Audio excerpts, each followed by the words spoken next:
Hey guys, this is Matt from the Skeptic Squared podcast. I'm just letting you know that you are about to listen to an episode of the show recorded before we chose the name Skeptic Squared, and our contact information is different from what you will hear during this recording. If you would like to contact us, you can email us at skepticsquaredpodcast@gmail.com. You can also visit the show's blog at www.skepticsquaredpodcast.blogspot.com. As always, if you like what you hear, please rate us and leave a review. Thanks for listening. Enjoy the show.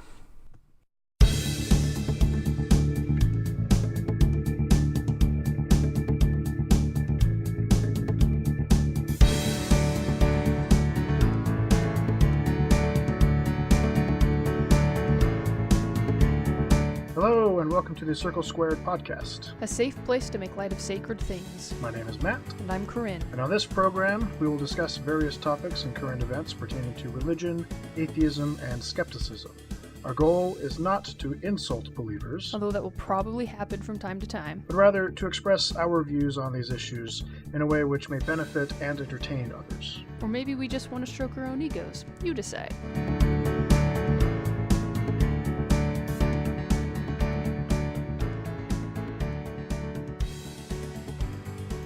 Hello, and welcome to the Circle Squared podcast. Today is Sunday, November 8th, 2015, and with me is my lovely wife, Corinne. Hello. Today we will be discussing a variety of topics, including some current events regarding the Mormon Church's stance on homosexuals. They recently had some new things to say about that have caused a bit of a stir on social media.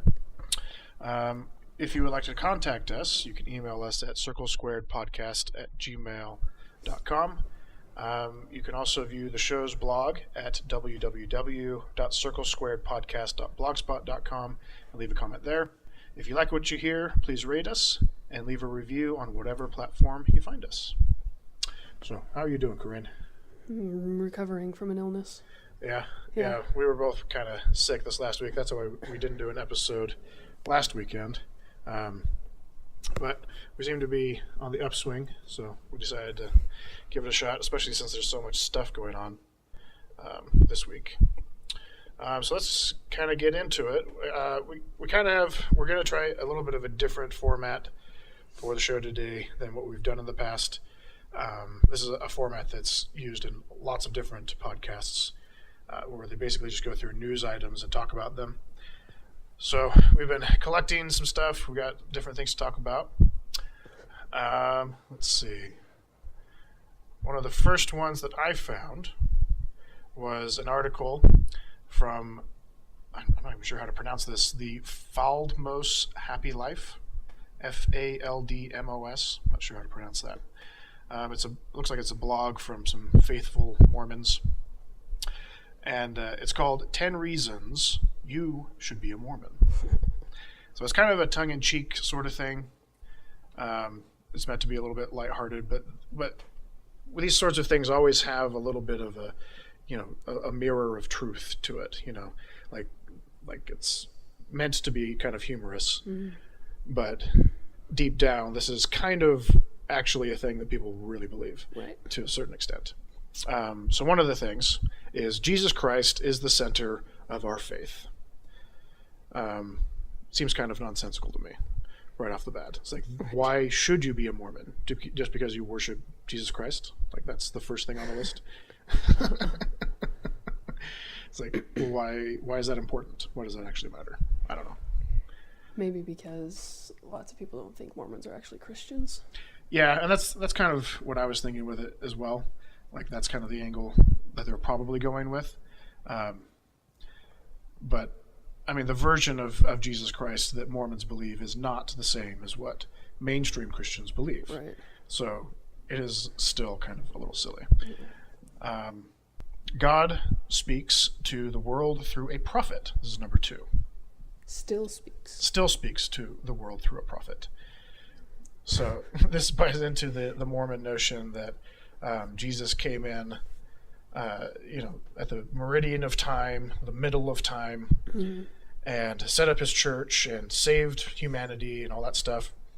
And it ran really well for a little while, and then everything went sour, and there was the Great Apostasy that Mormons like to talk about. And Mormons believe that after the Dark Ages, Joseph Smith restored the original church, and now we have a living prophet that tells us what to do, rather than those pesky dead prophets telling us what to do. Or the Pope. Right, or the Pope. Right. So that, I don't know, Mormons make a big deal about how they still have a prophet, how prophecy isn't dead. It's a little obnoxious, honestly, because they can never really pin down what it means to even be a prophet, or how they know that this person is a prophet. You know what I mean? Faith. Spirit. Yeah. Faith in the Spirit. Personal revelation. Yeah. So you have to have a revelation telling you that this other person is receiving revelation for you.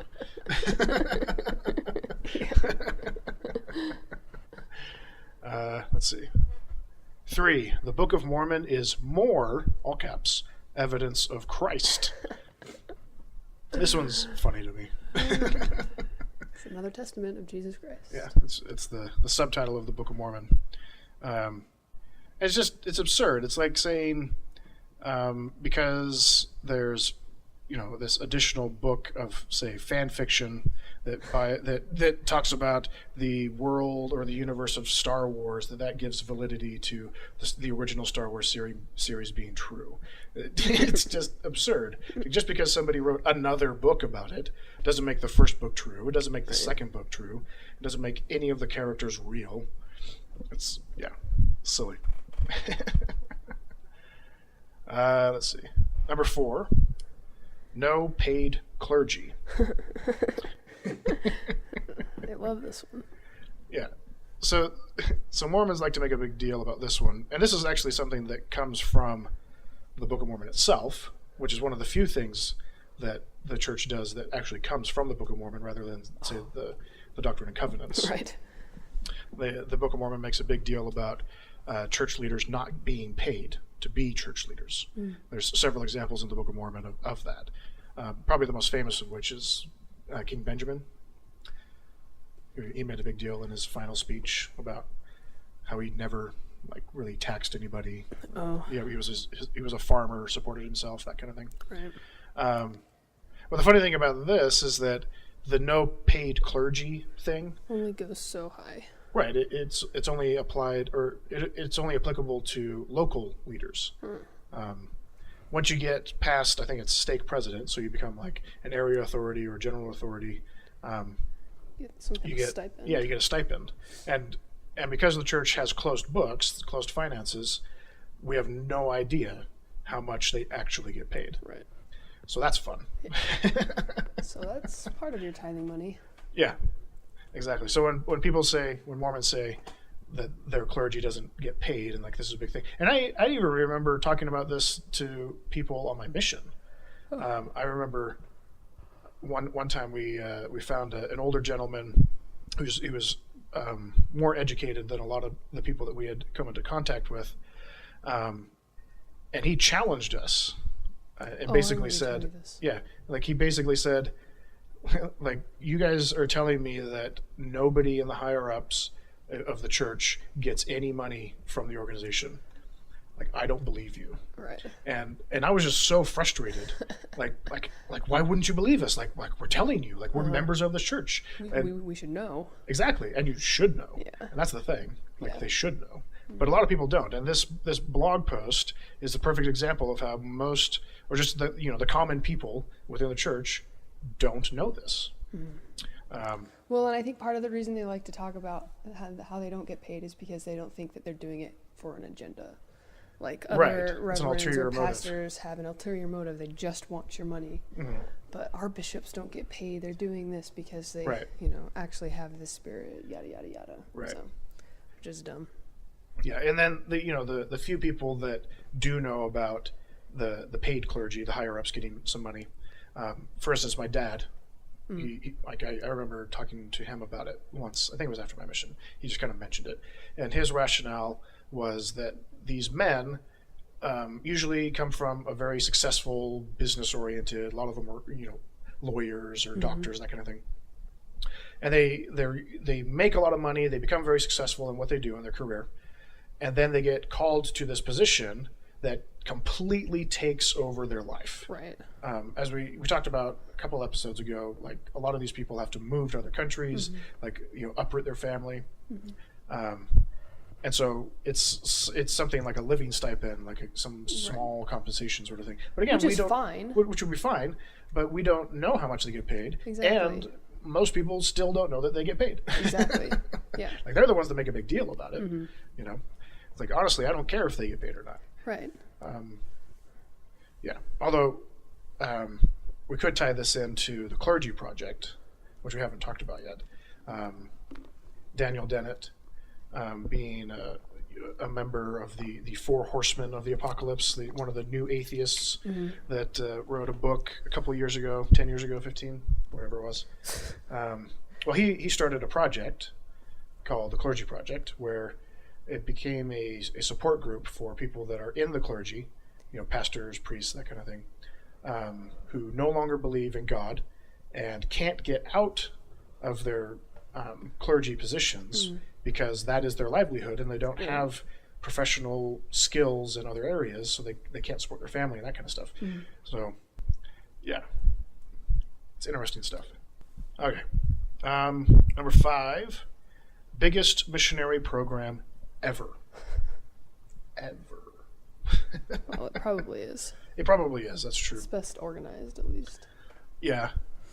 I mean, the only one that I can think of that would rival it would be the Jehovah's Witnesses, and that's only because they require every member to go out and do some, missionary work, like every week or every month or something like that. There's a set amount of hours that they're supposed to do. Like service hours? Yeah, like service hours. So, Mormon missionaries, there's close to 80,000 missionaries around the world right now. And the reason why it's so high, it didn't used to be that high, is because... They changed the age. Exactly, they changed the age. Yeah. So it used to be closer to, I think it was like 60,000 a couple years ago. Yeah, no, I don't pay attention. Yeah, and then they changed the age, lowered it a little bit, so that created this like kind of boom. Yeah. This influx of missionaries going out. So my guess is that in the next couple of years, it'll level out and be more like what it used to be. But again, this is... It might still be a little bit higher. Maybe. Just because they are so young. They're just getting out of high school. Most of them are still going to be in that mindset. That's true. And that's something that we've talked about before, just in our personal conversations.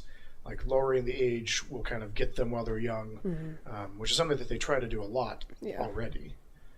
But having it be a lower age means that they won't go to college first. They won't get any sort of formal education. They'll be straight out of high school, straight out of their homes. And more of them will be inclined to go on missions. So that's fun. But, I mean, I think that in the long run is going to bite them in the butt, because that means that the problem that they currently have with people going on missions and then coming home and leaving the church is going to be exacerbated. It's going to be made worse, because you have these younger people that don't really know what they're talking about coming out even younger and even less informed. And when they come back, it's going to be even worse than what it is now. So, at least we'll see. We'll see how it goes. Let's see. Number 6, death does not separate families. Again, these are all reasons that you should be a Mormon. Right. Yeah. So this is a big thing that comes up in Mormon churches a lot. The idea that families go on forever. Yeah. Like death does not separate a family, that kind of thing. Unless you leave the church. Exactly. And that's how they rope you in. Yeah. That's why a lot of people are too afraid to even ask questions about the church. Yep. That's why I didn't ask questions for a long time. Yep. Anyway, it's kind of a pervasive idea, I think. It's, kind of depressing. And really... Oh my gosh, I love that. Would God put us here in families just to break them apart at death? Yeah. Well, that's one of the things that is so absurd about this whole idea, is that if there is an afterlife, if there is a heaven or a hell, and people go to it, like just because you died Like, what would that actually do to your family? Like, why do you have to have the special ceremony in a temple to make your family last forever? Like, why can't it just go on forever anyway? You already have the relationship with these people. You know, it's like, what's stopping you? Number 7, temples, followed by like 10 exclamation marks. So Mormons believe that their temples are extra special, like, spiritual buildings where they do these extra special ordinances that will save you from damnation. And because of this belief that they have, you too should be a Mormon. Right. Well, and the temples are what makes the eternal families possible. So those two are tied together. Yeah. Anyway. You can feel the peace there, even just walking around the grounds. Yeah, temple grounds are very well maintained. The outside of the temples, honestly, are more impressive than the insides of most temples that I've been to. Yeah. I've heard some people describe the temples as mini mansions, or what was it? That says pretend castles. Pretend castles, or there was another one. It's like a middle ground or middle level hotel lobby. Right. Like, there's nothing especially nice about most temples. Like, there's a few, like the older ones. They're just really clean. Yeah, they're really clean. They're very white. The older temples have some cool architecture. Some of the first ones that were built, like the Salt Lake Temple, has some really cool artwork, like murals and stuff drawn on the walls. But aside from that, like, there's nothing particularly impressive about them. It's the work that happens inside. Right, exactly. It's what happens inside that's so important to Mormons. But they are expensive. They're very expensive. They like their marble. And the lights are always on. The lights are always on. Yeah. Anyway. I'm so glad I never had to clean the temple. Is that a thing? Did you have to do that? Yeah. I never had to do My that. parents have done it a few times. I don't know how they do it, but like wards get assigned to do it every once in a while. Uh-huh. And from what I've heard, like, you seriously go in and you clean everything with like Q-tips. Wow. You're in your temple clothing, cleaning the temple with like tiny thing. Yeah. I guess that makes sense. Yeah. I mean, who else is going to clean it? You'd have to be a temple worker. Yeah, a temple worker or something like that. Yeah. Have a temple recommend. That's interesting. Yeah. Because like when I was first kind of getting out of the church, that's like when they like started pushing the whole like members going and cleaning the church buildings and that kind of stuff. That's when that became like a big thing. So I never really did that. They tried to get me to sign up a few times, but I never really did it. I didn't know that they did that for temples too. That's interesting. Yeah, I don't know exactly how it works, but I know a few people that have done it. Yeah. Okay, number 8, authority from God. So this is one that no one can just stand up and decide they have authority from God to start a church. That's amazing, because that's exactly what Joseph Smith did. Yeah, exactly. Like, that is totally what Joseph Smith did. Yep. He stood up in front of everybody, came up with this fantastic story about how God had appeared to him personally, and told him to start this new church. Like, that is exactly what they did. But because Mormons have this extra special good feeling about it, they think that this gives them extra special authority to do stuff. Yeah, it's all abstract. It's all just, it's convoluted. It's weird. Fantastic. Yeah. Sorry. That's fine. Interrupted you. No, I'm just kind of trying to avoid reading all of the paragraphs. Yeah. Like, there are some good bits in it that kind of made me chuckle, but it would take forever to actually get through this. Anyway, number 9, we aren't perfect, but we have the same goals. What do they mean by that? We aren't perfect, but we have the same goals. It's the idea that the church is made up of imperfect people, but it's still unified and it's still true and that kind of thing. What are the goals? That is a good question. Probably more of that temple stuff. Doing the temple work, saving mankind. Or is the goal just to be in the celestial kingdom? Yeah, that would be probably the ultimate goal. Yeah. Huh. let's see. So the first line says, lots of people think members of our faith are supposed to be perfect robot clones of each other. At least that's what it feels like sometimes. That's what they make it look like. That is what they make it look like, especially if you go to BYU, Brigham Young University, which is Mormon-owned, Mormon-run, and there's a few of them. BYUs. Yeah, there's a few of these campuses around the country. And you go there, and they go out of their way to make everybody look the same and act the same. You know, they banned beards, they banned long hair, they banned extreme hairstyles. They banned shorts on the Idaho campus. Yeah, the Idaho campus, you can't even wear shorts if you're a guy or a girl. It used to be that they had to wear skirts if you're a girl. Yeah. In fact, no, that used to be regular BYU, like the main BYU in Provo. Like my mom went to BYU in the early 70s, and I remember her saying like how cold it was and how she hated riding on the back of my dad's motorcycle in the winter. Oh, right. Because she had to wear a skirt. You know? Oh, my gosh.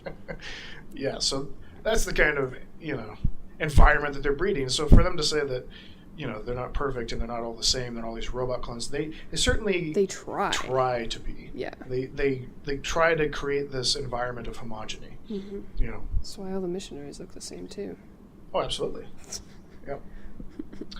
And number 10, happiness forever. Which, again, ties into like 3 of those. Yeah. So you can be happy forever as long as you're a good Mormon. So that's why you should be a Mormon. Convinced. Yeah. That's fun. That's fun stuff. Okay, do you have anything else? No. Okay. Nope. Cool. So this one I found a week or so ago. It's from one of my favorite blogs called The Friendly Atheist. I recommend everybody check it out. It's on patheos.com. He has some really good stuff. He's really good about staying up with certain kinds of current events and articles. So he posted this article a couple weeks ago. It's actually more recent than that. It says November 4th. Okay, so that was more recent than I remember. Anyway, so the article is titled "Christian Publication Claims Gay Father and Gay Son Want to Marry. The actual story is heartbreaking." That's the whole title. So the way that these different Christian organizations, these news publications, are framing this particular story is that you have a gay father and a gay son, and the father wants to marry the son now that gay marriage is legal. They're trying to draw fear from the whole slippery slope. Right.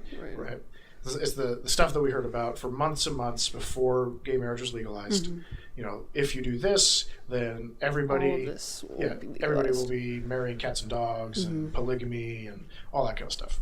So this is one of the stories that they're pointing to, is saying now that gay marriage is legal, this kind of stuff is starting to happen. Right. Okay, so it sounds really ridiculous, right? Like a gay father trying to marry his gay son. Right. But what actually happened was these two men who, according to this article, have been in a relationship since 1970s. Okay, so they're older gentlemen. They were not able to get married. So the loophole that they came, that they found so that they could have rights in the hospitals, like next to kin stuff, was that one of them, the older one, adopted the younger one. Oh my God. Okay, so the older one, I forget which one it is. I think it says, so Mr. Esposito, who is 78, adopted 68-year-old Mr. Bosey in 2012. So they did this so that they could have next of kin rights in hospitals in case there was an emergency, that kind of thing. And now that same-sex marriage is legalized, they want to actually get married. Okay, and rightfully so. Right. That's like the reasonable thing to do. But they're being denied this because a judge is saying that they can't have their adoption annulled. Okay?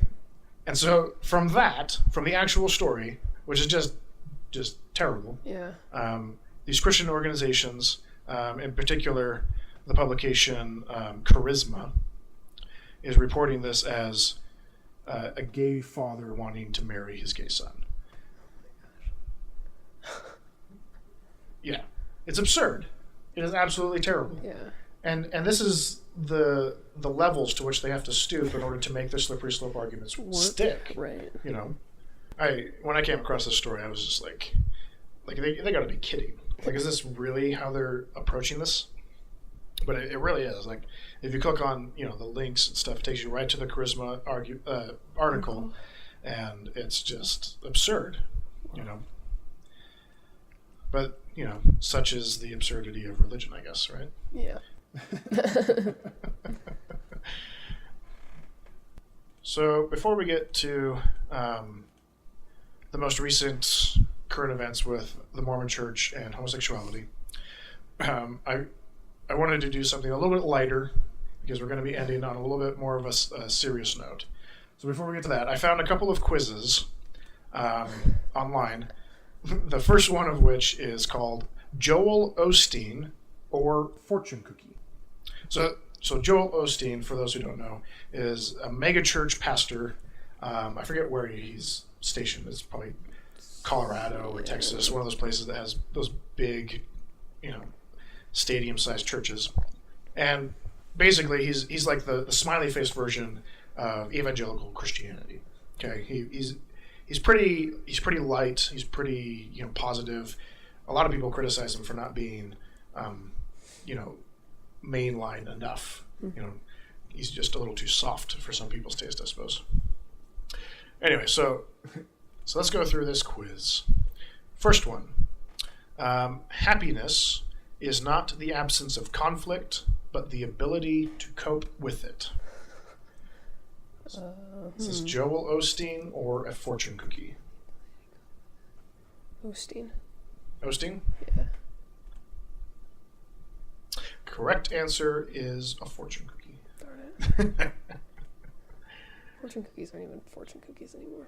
Well, yeah, that's a separate topic, I suppose. Okay, next one. You are not responsible for other people's happiness. You are responsible for your own happiness. Let's go with Osteen. Yeah, that one sounds very Osteen-esque. Correct. It was Joel Osteen. Let's see, number 3. Take time to make a difference. Think about how you can make somebody else's life better. Fortune cookie? Joel Osteen. That one could have gone either way. Well, obviously, yeah, any of them are going to go either way. Right. Next one. Avoid focusing on the negative aspects of the past. Fortune cookie. That one sounds like a fortune cookie to me, too. Yep, fortune cookie. Let's see. You can just as easily talk yourself out of your dream as you can talk yourself into it. Oh, what? Osteen. Yes. That was Joel Osteen. That was a little too deep for a fortune cookie. Yeah, that was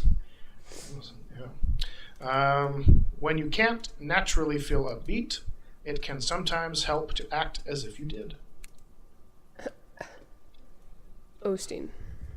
That one's kind of confusing. Fortune cookie. That's why it's confusing. Yeah. To affirm is to make firm. That one's got Osteen all over it. No! Fortune cookie. Or a depressing fortune cookie. Let's see. True greatness is not how bright you shine, but how bright you make others shine. Fortune cookie. God. Osteen.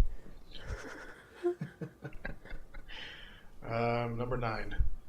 Somebody needs your encouragement. Somebody needs to know that you believe in them.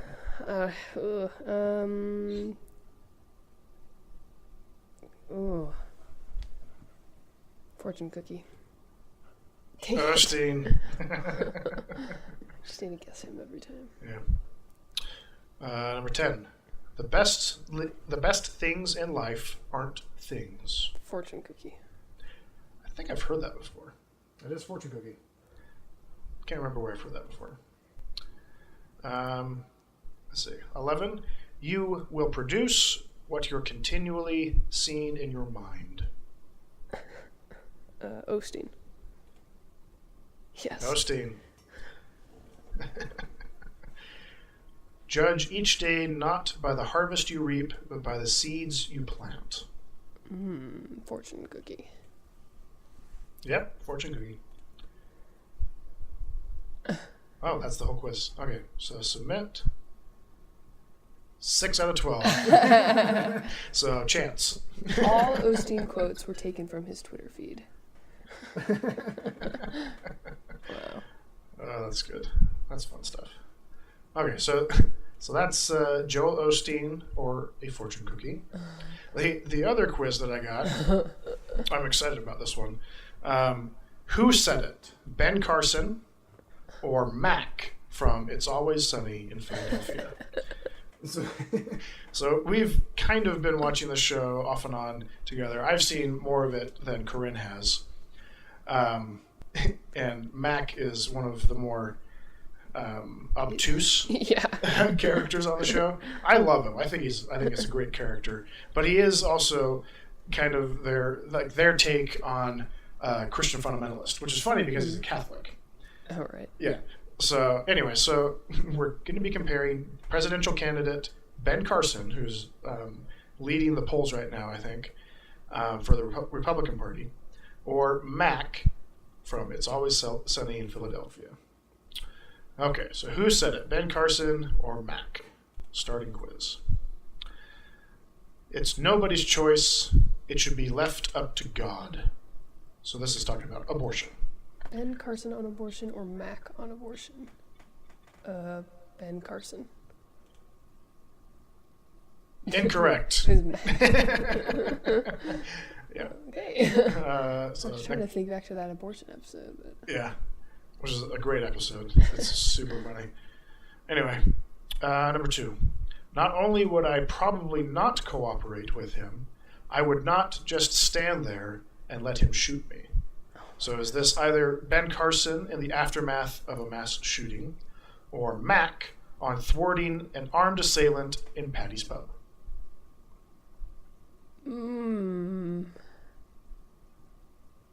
Carson. Yes. Correct. Number 3. It's the worst thing that has happened in this nation since slavery. And then there's a second quote. In a way, it is slavery because it is making all of us subservient to the government. That's Carson. So Ben Carson on Obamacare, or Mac in response to the ease at which Dennis and Dee received welfare. It's Carson. Carson on Obamacare, let's see. Correct. I think I actually remember him saying that one. Okay, next one. It clearly says in the Bible that gay marriage is wrong. This is Ben Carson in response to the historic 2015 Supreme Court ruling, or Mac in response to his former transgender girlfriend marrying a man.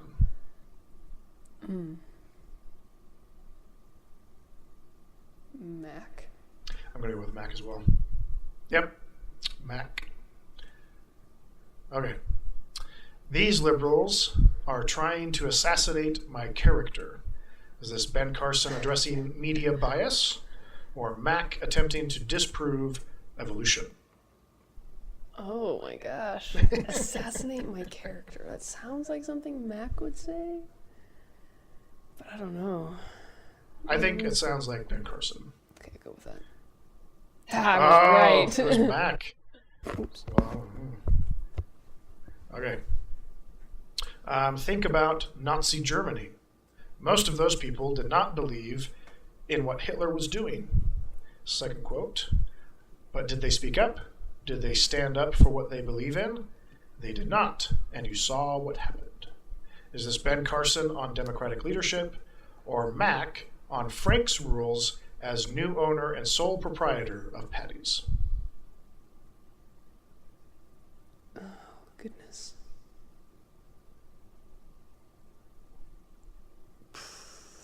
Ben Carson. Yes. Ben Carson.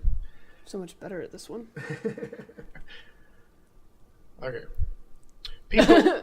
I love this quote. Okay. See if I can get through it without laughing. People who go into prison go into prison straight, and when they come out, they're gay.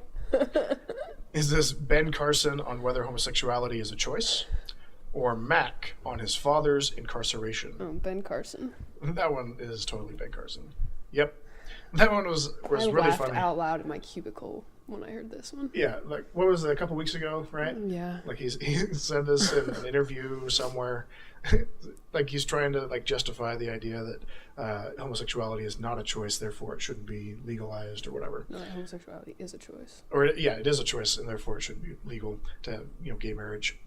And he says, like, how do you know that it's a choice? Well, because people go into prison and they come out gay. I just love that that's his go-to response. Yeah. Like, that's the first thing that comes into his mind. Oh, I wish we had an audio clip of that. I'm sure I could find one, but not in time for this. Anyway. Last one.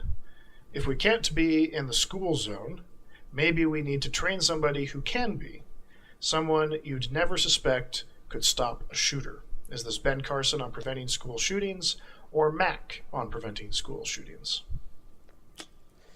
I don't know. Haven't had a Mac one in a while. Let's go with Mac. Okay. Correct. Yes. Although I'm pretty sure I've heard Ben Carson say something similar to this. Again, that's why they're comparing the two. Right. 75%, 6 out of 8. Cool. Oh my gosh. Oh, that was fun. At least Mac is a make-believe person. Right, and that's what's so scary about people like Ben Carson is, you never know what it is that they actually believe, because a lot of the things that they profess to believe are just so out there, so ridiculous. It's, what is it, Poe's law. You don't know if somebody's trolling you or if they're legitimately just insane. Right. So that's the light and fun stuff that we have. So let's get into the most recent stuff concerning the Mormon Church and homosexuals.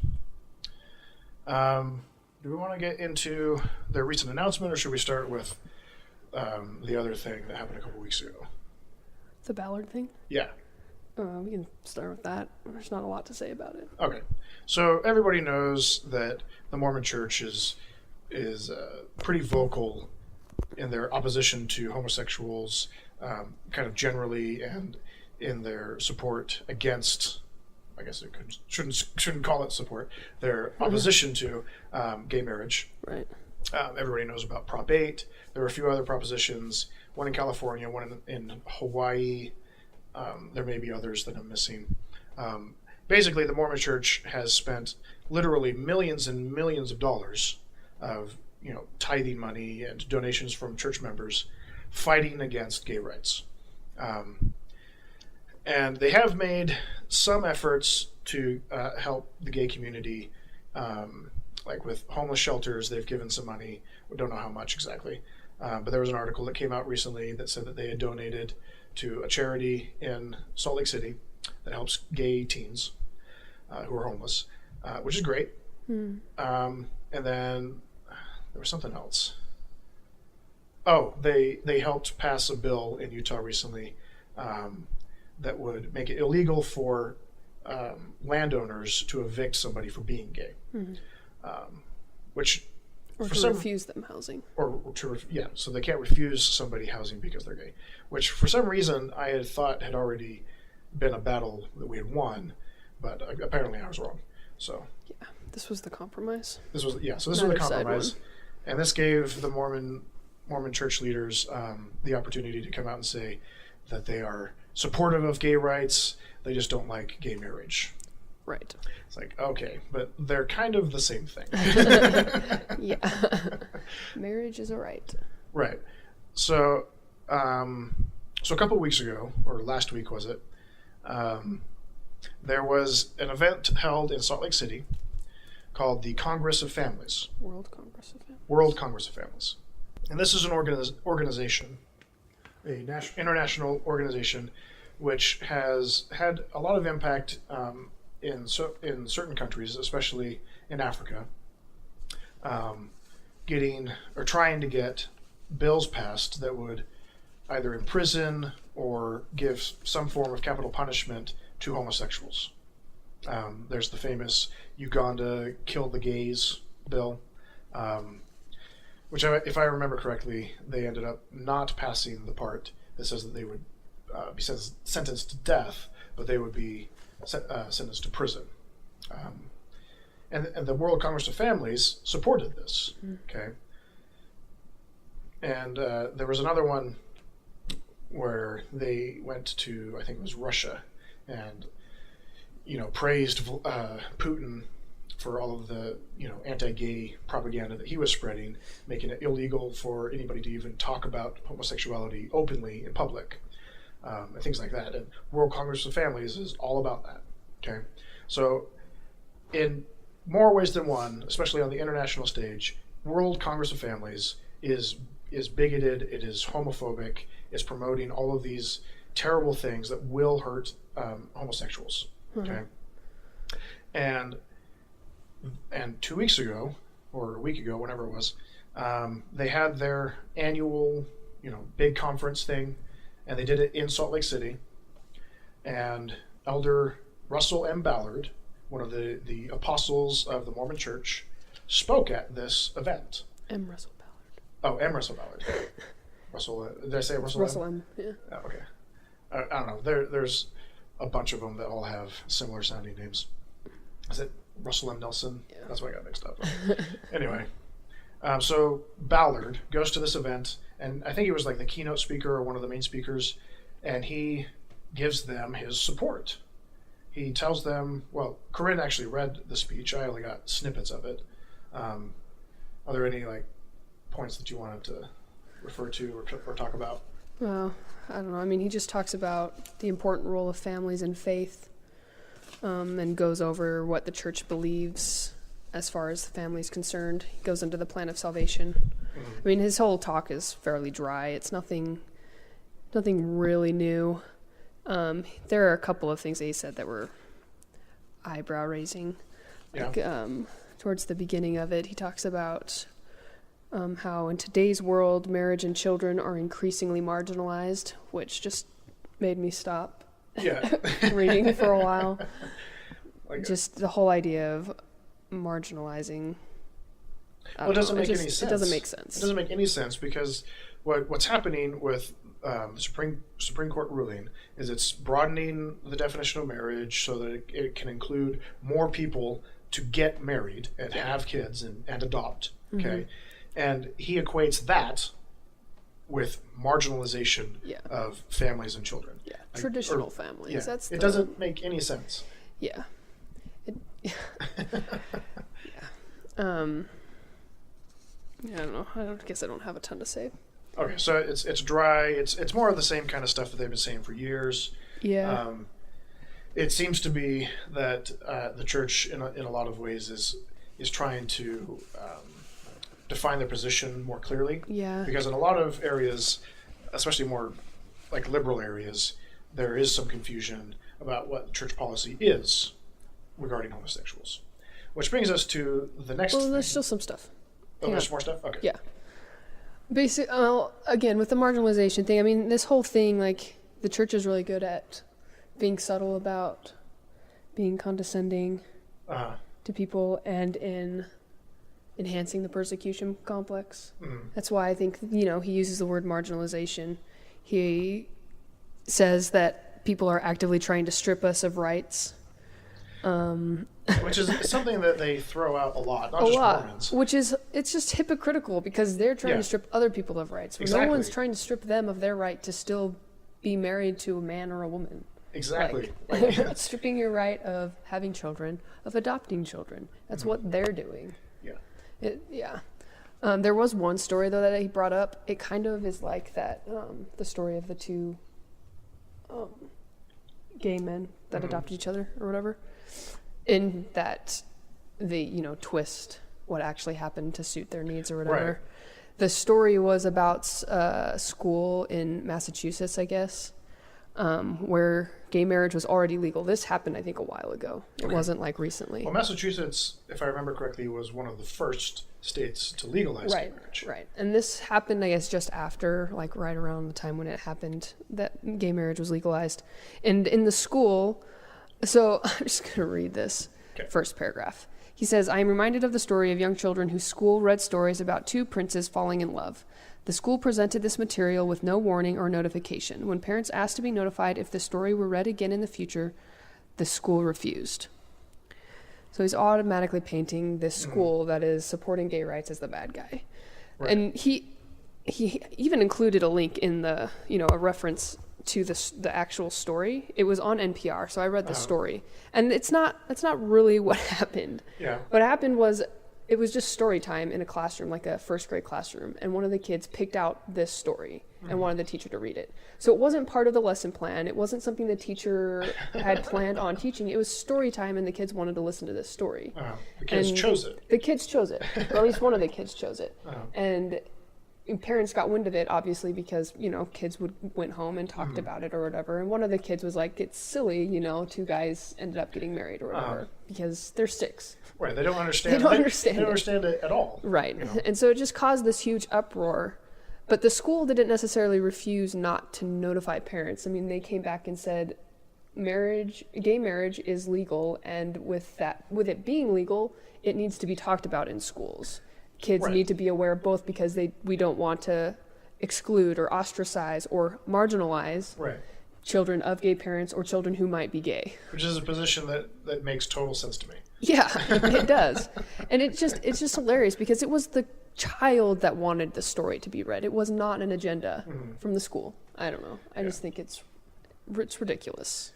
Yeah, and they're omitting facts. Yeah, they're omitting facts and they're twisting it. Which is something that the Mormon Church loves to do, omit facts. Yeah, they're very good at it. I mean, try getting a Mormon to talk about their church history. Most of them will just avoid it. Yeah. So I do have a quote that I think will tie into the next thing that you want to talk about, though. Okay, do you want to talk about it now? Yeah. I mean, there really isn't that much new stuff to talk about from this. Okay. It was annoying to read, but whatever. So this is towards the end of his little talk. It's just before he concludes, and it's under his section called Guiding Principles on Loving One Another. Guiding Principles on Loving One Another. Yeah, leading up to this, he's talking about how people opposed to like traditional marriage and stuff or who are in favor of gay marriage are diminishing diversity, and they're skewing the scales of equality, things like that. And he goes, he starts, and he says, just as we do not or should not shun family members with whom we disagree, we cannot and should not shun those who look or think or act differently than we do. We demonstrate our best humanity when we show love and kindness to all of God's children. Which, and then a week later, they come out with the new policy. The new policy. Yeah. Wow, that is, I don't know, it's just like everything that they say sounds like the opposite of what's actually going on. And it is. Yeah. It's all smoke screens. Yeah. And it's the sort of thing that to a believing member of the church, like it'll kind of bolster their ideas. It will reinforce a lot of the things that they believe already. Yeah. It'll give them more of that Christian persecution complex that we love talking about. Yep. Yeah, it's like they've picked their target audience and they're just pandering to them and hoping that they don't look elsewhere. Right. Which we know that the church doesn't want them to look elsewhere because they've been very vocal about that recently. Yep. General conference. Yeah. Okay, so let's get into the announcement, the new policy. It exploded on social media. Yeah, just absolutely exploded. Like people that I've never seen comment on religion at all, ever, on social media are commenting on this and voicing like real concerns and real strong negative emotions as a result of this. So basically what the church did is it came out with a new version of the Church Handbook of Instructions. So Church Handbook of Instructions is the handbook that they give to local leadership. So bishops, stake presidents, and so on, so that everybody is on the same page with regards to policies and discipline and running meetings, that kind of stuff. Like if this situation happens, what is the church's policy on how we handle it? So in this, they changed the definition of what an apostate means, so that it would include a homosexual who gets legally gay married. Or cohabitates. Or cohabitates, which is a new thing, because it didn't used to be that way. Mm-hmm. It used to be that if somebody was cohabiting in a gay relationship, that it was kind of up to the local leadership to decide if they needed to have some kind of disciplinary action. Have like, what do they call it? The disciplinary council. Yeah. To decide if they are an apostate or whatever. Now it's mandatory. Yeah. There is no gray area. And really, this part doesn't bother me that much. It seems like an inevitability, like right. It's just kind of a long time coming right. for them to come out with this hard line against actual homosexuals doing homosexual things. Mm-hmm. Because for a long time they've come out and said that you can be homosexual in the church as long as you don't act on any of your impulses. Right. Well, and this just kind of follows that. Mm-hmm. Someone who's cohabitating is acting on those. Right. So that part kind of makes sense to me. Not a huge surprise. Right. It's not surprising to me. It kind of makes sense from where they're coming from. The next part extends that to children of homosexuals in a homosexual relationship, either married or cohabiting. They cannot receive baby blessings or get baptized at the age of 8 to join the church if they live in one of these kinds of households.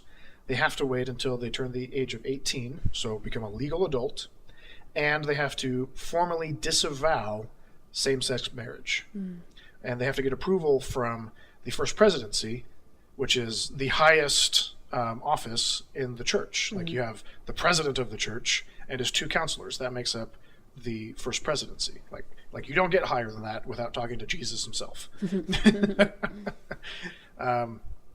So they're adding additional hoops to children that are not necessarily gay, do not necessarily even support gay marriage, and the rationale that a lot of people are giving is that this is supposed to protect the children, so that they don't have to choose between their gay parents and the church. Okay, as children, right. they will have to when they become an adult. Which raises an interesting question, because there are a couple other groups that are in this same boat, specifically polygamists. Okay, so if you are raised in a polygamist household, you cannot join the Mormon Church until you are 18 and disavow the polygamist lifestyle. Okay, so that's kind of where it stems from. Like they're extending that policy to homosexuals. At least that's how it's been explained to me. And I kind of understand where they're coming from, like not wanting to cause rifts and that sort of thing. But the church doesn't really have a problem with causing rifts in other areas. Right. It's like you don't have to have a parent who, I don't know, doesn't drink or doesn't smoke, or even if you have like just cohabiting straight parents, those children can still become members, even though cohabiting straight parents, not married straight parents, is against church policy as well. Yeah, that was one of the better responses I found on Facebook, and it was from a guy that was generally in support of this, but he did say something similar. He said that he hopes that the church will extend it to situations like that, right? Where like even heterosexual couples like maybe are inactive, and the child wants to go to church all the time. Like that still causes familial strife, and that's what the church is saying that they're trying to prevent from having children of homosexuals getting baptized. They're trying to prevent familial strife, right? But it's not going across the board. It's not equal in all groups. Right. If they were really serious about this, they would extend that to all children. Yeah. Like have it be 18 as the legal age to get baptized and join the church for everybody. Yep. The fact that they're singling out children of homosexuals is important. Yeah. It's significant. Right. And it's relevant to the politics of the day, that kind of thing. Especially because homosexual marriage is legal. Polygamy isn't legal, and comparing it to that isn't the same. Mm-hmm. And that's one of the things that John DeLynn from Mormon Stories pointed out in one of the posts that he made, was that now gay marriage is being equated with polygamy and murder. Mm-hmm. Yep. Like it's being equated with all of these like legitimately bad things, these things which are illegal, and it's legal. Yep. It's legal to get same-sex married now.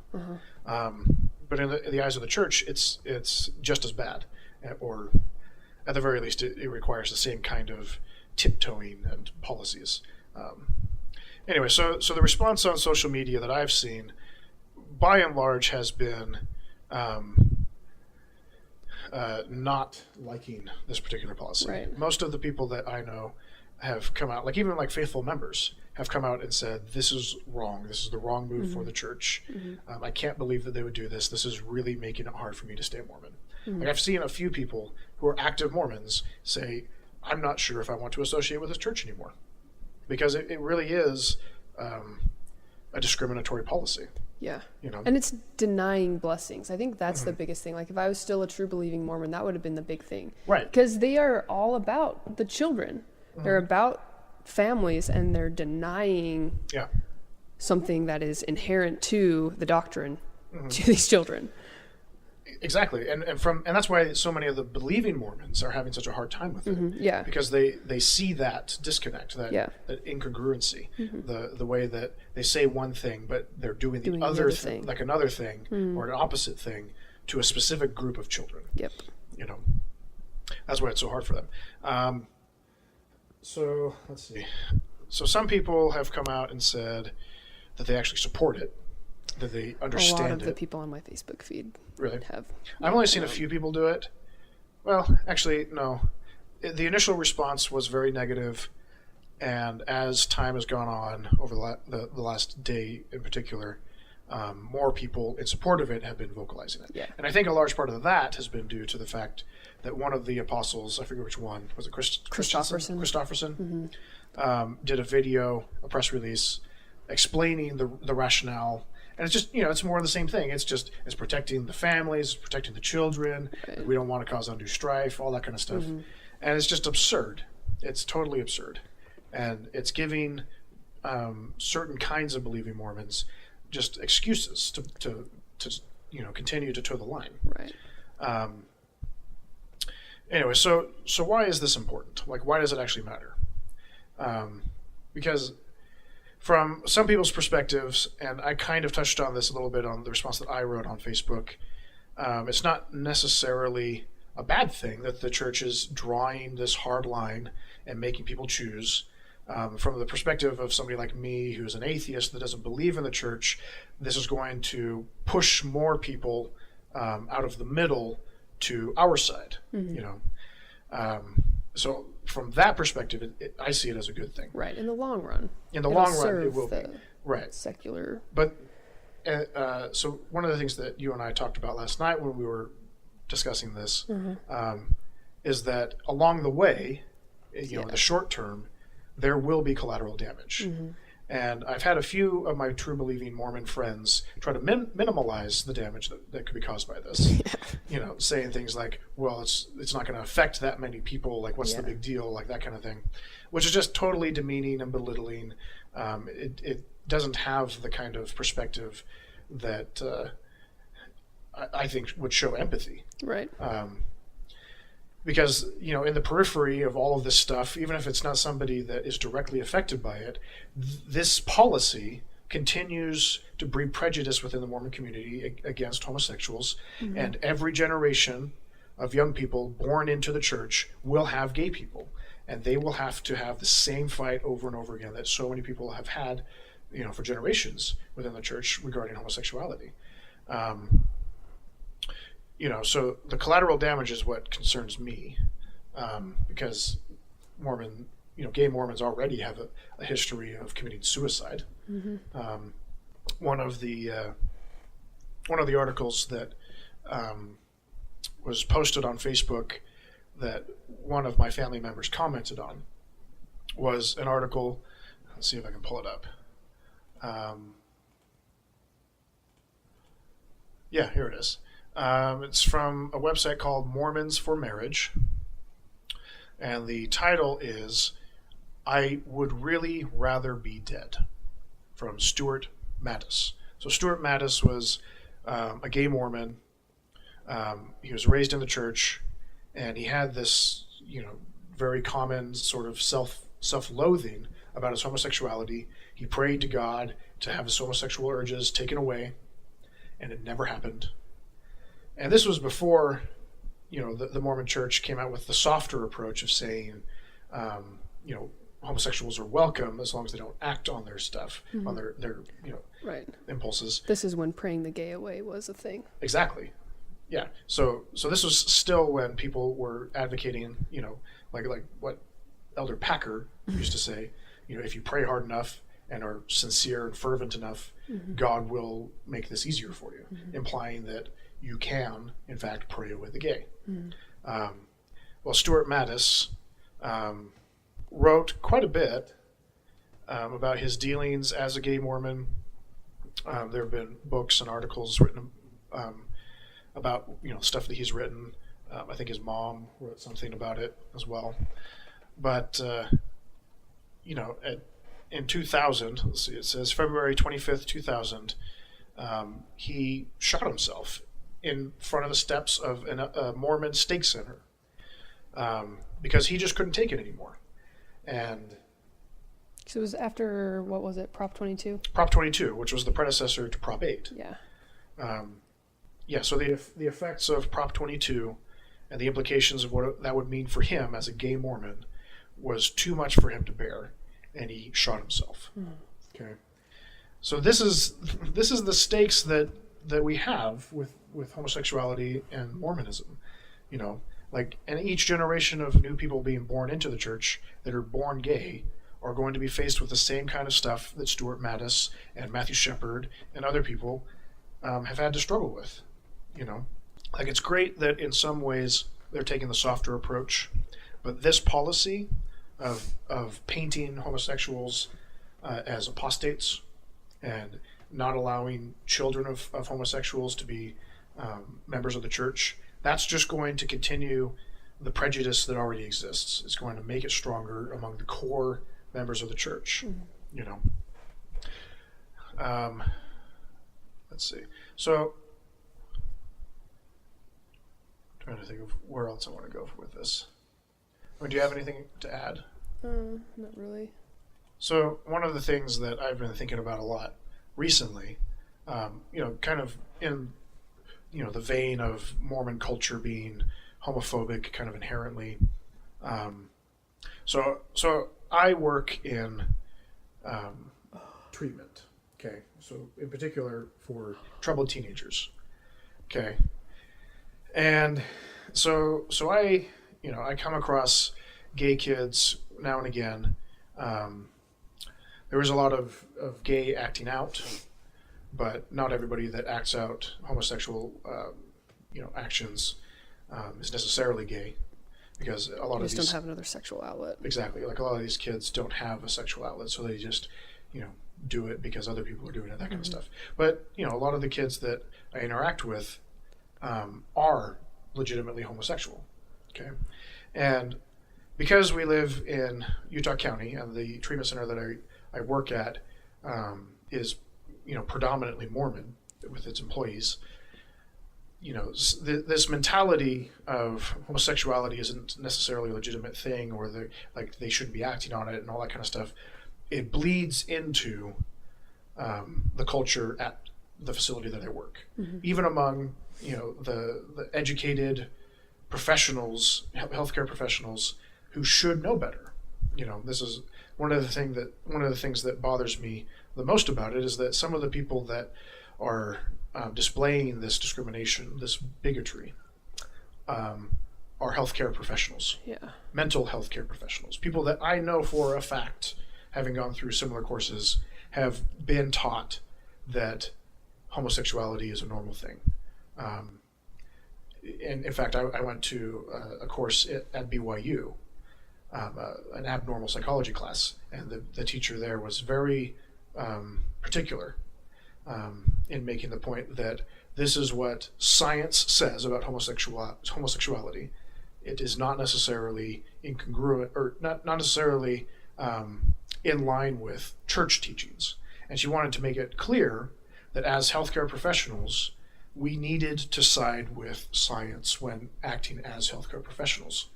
Like, we couldn't just let our belief system, even though we believe it to be true, to dictate our professional interactions with these people. Mm-hmm. Okay, so I know, like in particular, there's a couple people in particular that I know hold these prejudices, therapists, and I know that they have gone through these types of courses through the same types of professors that I had, so they should know better. Mm-hmm. Okay, so having said that, that's a big disclaimer. Anyway, so a couple weeks ago, I had a conversation with a girl. She's 15, 16 years old. She's, severely depressed. She came to me because she is suicidal. Okay, and I didn't know why she was suicidal. She had attempted to take her own life a couple of times, and so I was talking with her after one of these attempts. I have to be a little bit careful about how much detail I give in the story because of confidentiality. So she had just tried to take her own life, and somebody had caught her, and I attempted to talk to her after this attempt. And she kept saying how depressed she was, how she didn't have a good relationship with her therapist. And later that day, she had a phone call with her mother, her legal guardian mother, not her actual mother. And she told her mother that she had feelings for another girl at this facility, that she thought that she was homosexual. Okay. And this girl, the response that she got from her mother, not really a surprise to me because her mother is a more mainstream Christian, didn't accept it, didn't support it, told her that she wouldn't be welcome in her home. And this, it's hard for this girl to hear this. It's hard for anybody to hear this. But the response from her therapist afterwards was what stood out to me. Her therapist told her, was it worth it? Was it worth it to give up your family and your religion so that you could be with this other person? And I was just livid. Like I just wanted to yell at this person, and I did a little bit of digging, and it turns out that this particular therapist is a therapist in training. She has a supervisor. She's not, a full-on therapist yet. She graduated from BYU with a master's in marriage and family therapy, which anybody who is familiar with this degree or is familiar with the writings of Dr. Darrell Ray will know that this is something of a diploma mill for Mormon-owned Brigham Young University to pump out therapists and healthcare professionals with a particular ideology in mind. Mm-hmm. So she's in training. She's learning how to interact with kids that are gay, and I didn't know how to respond initially to this girl, but I did find a note.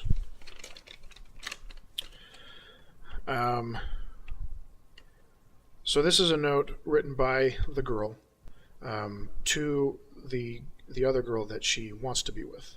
Okay. Wait, is this one you had me read? Mm-hmm. Oh, I thought she wrote it to you. No, she wrote this. She wrote this to the girl, the other girl, and I found it. So they're not supposed to be writing notes. I assume that the other girl got this note. Anyways, So I'll just read it. There's a few typos in it, so I may stumble a little bit. Let's see. So it sounds weird, but yeah, I love her. In parentheses, Mom isn't thrilled. Today I chose so-and-so. Oh, so this actually isn't to the girl. This is to somebody else explaining the situation. That's why I thought it was to you. So, yeah. So she chose so-and-so, the other girl, over my family and religion today. It's been a hard day. I love her because she isn't perfect. I care about her scars and all. I'm nervous to be on my own. I'm all I have right now. P.S. Thanks for accepting me. So here we have this girl. She came out to her parents as being gay. The response was predictably negative. The response from her therapist was unpredictably negative. At least. Well. Yeah. Knowing the therapist, not necessarily, but. Right. You would hope that it would have been more positive. Yeah. And she isn't even Mormon. You know, this girl that came out. Mm-hmm. Like, she's not Mormon. She's just, regular Christian. And her therapist is Mormon. And her therapist is letting her religious views get in the way of helping this girl through this incredibly difficult situation. Mm-hmm. Like, this girl is going through a tough time. And it was made even worse that, a couple days later, the girl that she wanted to be with sent her another note saying that she didn't want to get in trouble, so she didn't want to be with this girl. Mm-hmm. And so I had another conversation with this girl about the implications of that. And she said, like, it's difficult because even though I can't be with the person that I want to be, I still have these feelings. I still feel like I'm gay. Mm-hmm. And I was like, okay, well, at least now I know that it's not just a phase. You're not just rebelling or that sort of thing, which is always a concern, mm-hmm. With troubled kids, because some of them legitimately do these things for attention or whatever. Mm-hmm. But she's not. Like, she really is gay. Mm-hmm. And, I told her, I think it was after our first conversation, that I was proud of her. I thought she made the right decision. And I, gave her a fist bump. So that at the very least she knew that somebody recognized what she was going through. Mm-hmm. And some people listening to this sort of thing will probably commend me for doing that. And sure, that is a commendable thing to do, and I don't regret it, because people like her in her position need support. But I shouldn't be the one supporting her. No. Like, it shouldn't be me. Right. Like, and at hopefully, the very least, it should be the therapist. Exactly. Like the therapist, at the very least, should be supportive of her making such an important decision, mm-hmm. and sticking her ground. Whether she agrees with it or not. Yeah. Yeah, exactly. Like, that's what upsets me. I don't know if it upsets me more than anything, but it upsets me from a professional standpoint. Working in this environment, here is this therapist who's letting their religious beliefs get in the way of healthcare. Mm-hmm. And it's upsetting. I don't even know how to respond to that, mm-hmm. Or if I should, or how I could. I suppose I could talk to their supervisor or whatever, but again, like, everybody that works there is Mormon, or most of the people that work there are Mormon, mm-hmm. and deep down they hold similar views. So, like, the best I could hope for, realistically, is them saying, yeah, they probably shouldn't have said that. Yeah. But still thinking it's a good thing they said it. Mm-hmm. Mm-hmm. So that's what's hard for me personally. But, like, I just feel bad for this girl, because here she is having this difficult situation that she's going through, coming out to her parents, coming out to her therapist, mm-hmm. standing her ground, giving up her religion, possibly giving up her family, so that she can be who she is, so that she can be gay. And when I heard what her therapist said, was it worth it, giving up your family and your religion? My thought was, you're damn right. It is absolutely worth it to give up homophobia. It's worth it. Mm-hmm. It's worth giving up people that would oppress you and tell you that you're a sinner just for being who you are. Like, it is worth it. And that's the the kind of stuff that makes this sort of thing important to me, and why I decided to actually post something on Facebook, because I oftentimes I don't. I'm not generally confrontational on social media. I prefer face-to-face interactions. Except for the one time. Yeah. Which, I don't know, maybe we should actually do a segment on that. The conversation. We mentioned it on, I think, the first episode, where I changed my profile picture on Facebook to a rainbow picture of Mormon apostle Elder Packer, and the explosion that happened on my Facebook page over that. But I don't know. Thoughts? Nope. Nope. Yeah. So the conversation is important. I think that's the takeaway. Yeah. It matters that the Mormon Church has every right to be as bigoted as they want to be, and people have every right to leave. But there is collateral damage along the way. People like this girl coming out to her parents and having a Mormon therapist belittle and undermine, the important decision that she made. People that are still stuck in the church and haven't told anybody that they're gay. People that haven't even been born yet, that will be raised Mormon and realize that they're gay and have to deal with all of this all over again. It's not going away. Not anytime soon anyway. Yeah. The church, the Mormon church, is not a welcome place for homosexuals. It just isn't. And it's up to members to decide whether or not that's okay with them. Yeah. Anyway, kind of a sad note to end on. But anyway, so that's our show. Oh, thanks everyone for listening. Yeah, actually, I let you read it. Yeah. Remember that you can email us at circlesquaredpodcast@gmail.com, or leave us a review on whatever platform you find us on. You can also check us out at the show's blog at www.circlesquaredpodcast.blogspot.com, and we will see you next time on the Circle Squared Podcast. See you later. I don't really have... Leave for Winter. Yeah, I don't have much.